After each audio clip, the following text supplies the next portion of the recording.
إن الحمد لله نحمده ونستعينه ونستغفره ونعوذ بالله من شرور أنفسنا وسيئات أعمالنا من يهده الله فلا مضل له ومن يضلل فلا هادي له وأشهد أن لا إله إلا الله وحده لا شريك له وأشهد أن محمدا عبده ورسوله يا أيها الذين آمنوا اتقوا الله حق تقاته ولا تموتن إلا وأنتم مسلمون يا أيها الناس اتقوا ربكم الذي خلقكم من نفس واحدة وخلق منها زوجها وبث منهما رجالا كثيرا ونساء واتقوا الله الذي تساءلون به والأرحام إن الله كان عليكم رقيبا يا أيها الذين آمنوا اتقوا الله وقولوا قولا سديدا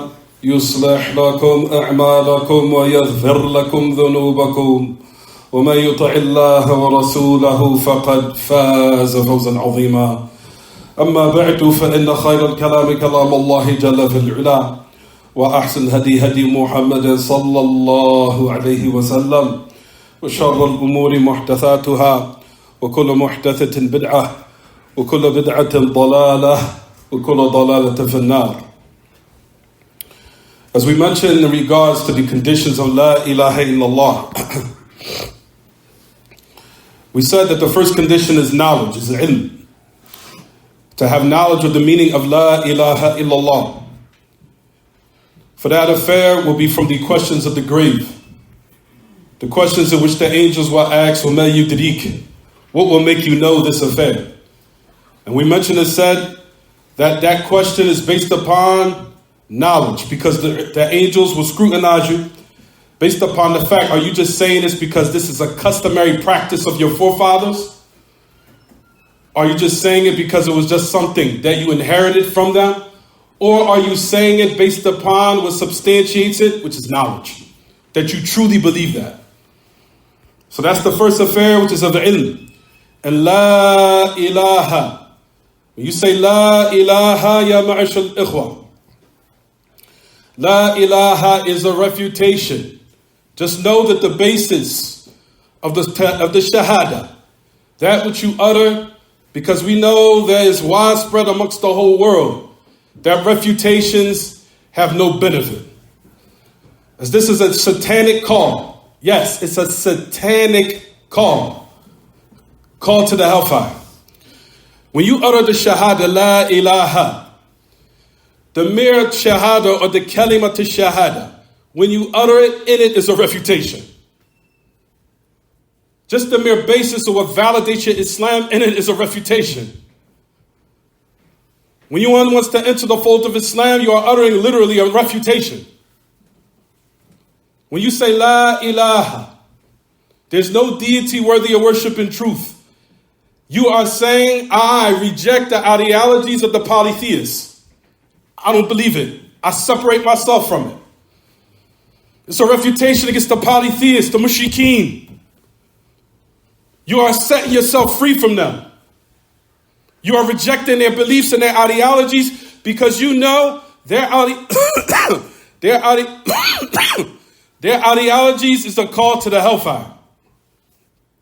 That's the why you separate yourself from them. Because ultimately, if you was to now traverse upon their path, you know that it will eternally lead you to hell forever. That's the reason why you're saying La ilaha. I free myself from the mushrikeen and their call to hell and the dwelling in it forever. You're refuting and rejecting all of those groups. All those groups that are upon the affair of polytheism. Whether it be from Hinduism, or whether it be for anything that is worshipped along with Allah. And we'll talk about the different groups in which you're separating yourself from. You'll even find that all of those groups and all of those beliefs are the taghut.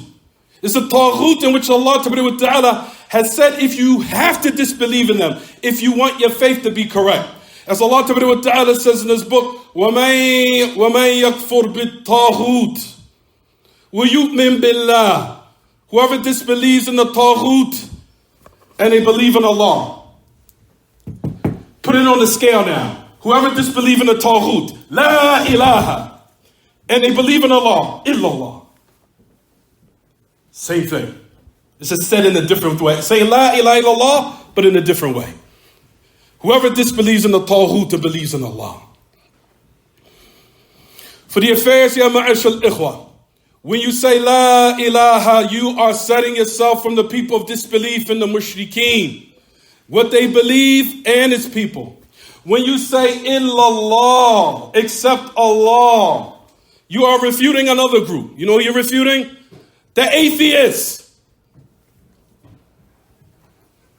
You're saying I don't believe, and I reject the ways of the atheists and the agnostics. I reject their beliefs and I separate myself from them. And I reject their beliefs and their corrupt ideologies and its people. So you have in the mirror shahada of La ilaha illallah, refutation. Refutation against the polytheists. And in the second part, a refutation against the atheists. Comprehend that, because that's the first condition of La ilaha illallah walhamdulillahi rabbil alameen.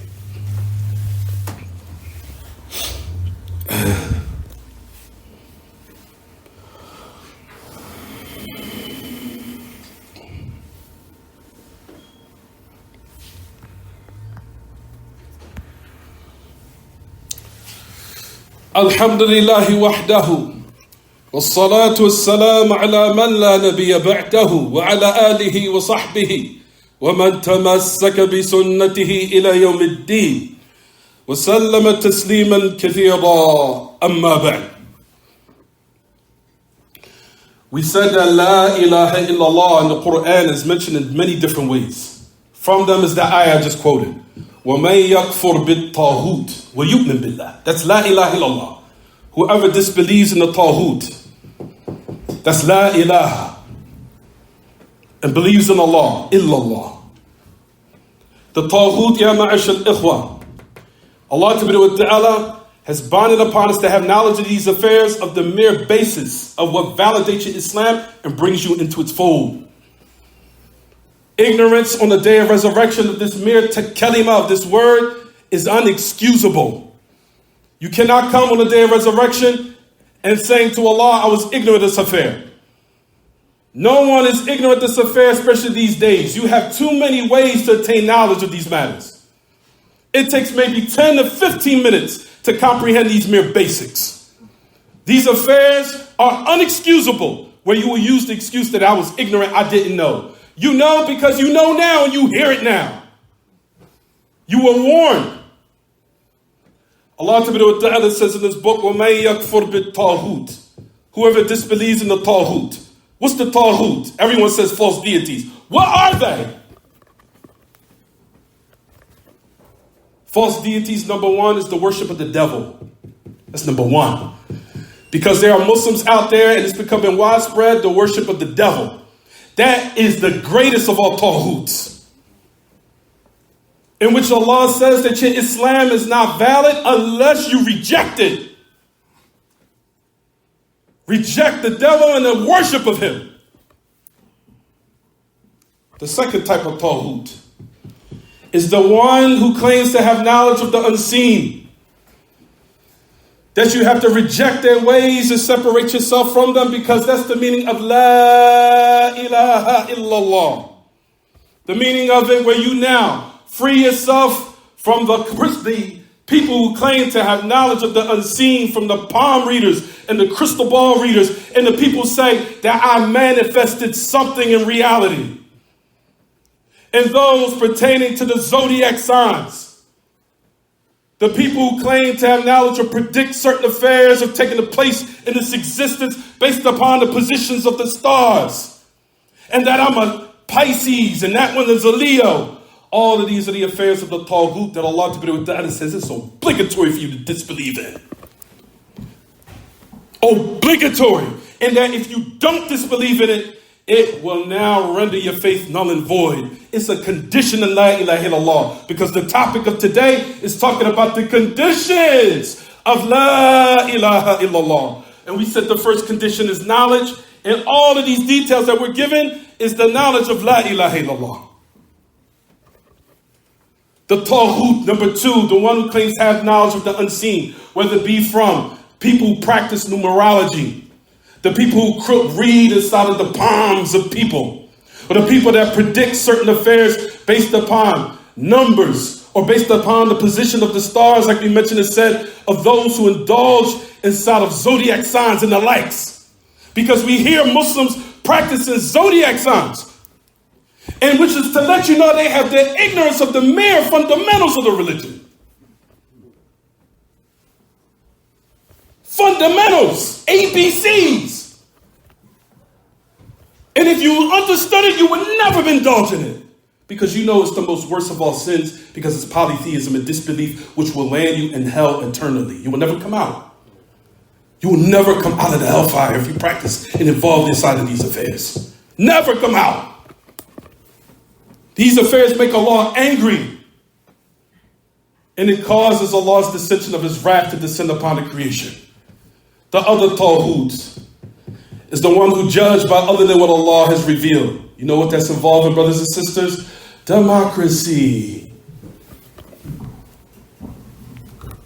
Liberalism. Being a conservative or a liberalist. This whole country is founded upon. Yes, that's a Taghut. Democracy is a Taghut because it's man-made laws.